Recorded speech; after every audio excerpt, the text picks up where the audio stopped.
Sayın Valim Özel İdare Müdürümüze şikayetimde acilen bunlara iletmek zorundayım. Sebebi gelince. Şimdi bizim normalde 200 tonluk bir su şebeke depomuzu yapmış. Artık burada en azından görülen bir şey.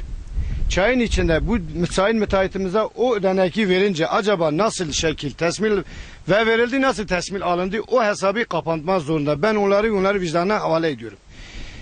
Yani şu anda ben emin olarak söylüyorum ki köyün sıkıntısında su konusunda. Su kanalımız yok, efendime söyleyeyim.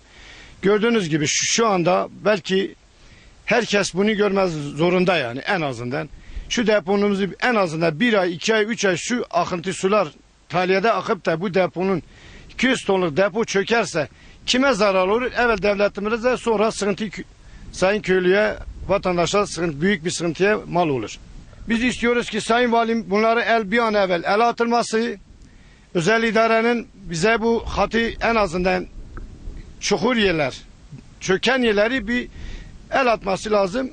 İkinci bir zarara yol açması bize. 5 gün gelir, 1 hafta gelmiyor. 1 hafta gelir, 20 gün gelmiyor.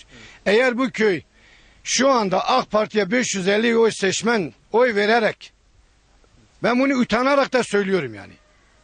Sayın Valiye de söylüyorum, Özel İdare Müdürü'ne değil sesliyorum, ama biz ne kadar vekil olarak meclise göndermişse maalesef biz bu oylarımızı suya atmış oluruz, ama biz hiçbir hizmet onlara karşı alamadık. Yani.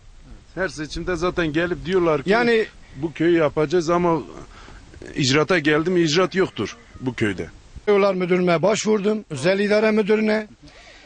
Yani 3-5 sefer biz başvurarak yazıyla, şifa ile bunu söyleyen kişi değil de müdürüme söylüyorum.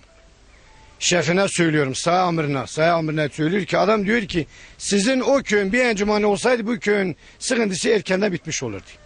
Eğer bir köyün encümani olmasa biz buna hangi süfete, hangi tarafa çekebiliriz onu? Devlet buna el atsın. Her bir vatandaşın hizmeti aynıdır. Encümani olup olmayan bir söz konuda. Encüman oldu mu bir ilin encümanı 84 köyün encümanı neyse o köyün encümanı neyse diğer köye sahiptir. Aynı o köye encümanidir. Gündeme düsüt birinci male. Jivi düsüt birinci male git izdırabede yaşamıştı ben. Çi yaşamıştı ben. Eva pislik hani denherin ve genheri tespit kir emçe hali dane. Ejvali rad vejin vali nay. Çenake. Rea gwen tene eva düsüt birinci mal kalanizyon az evi ekstra vali seslemiş vali dibim. Eğer ki vali dibi yaşamda yaşamış ve malekta vecetine belki yaşamış be.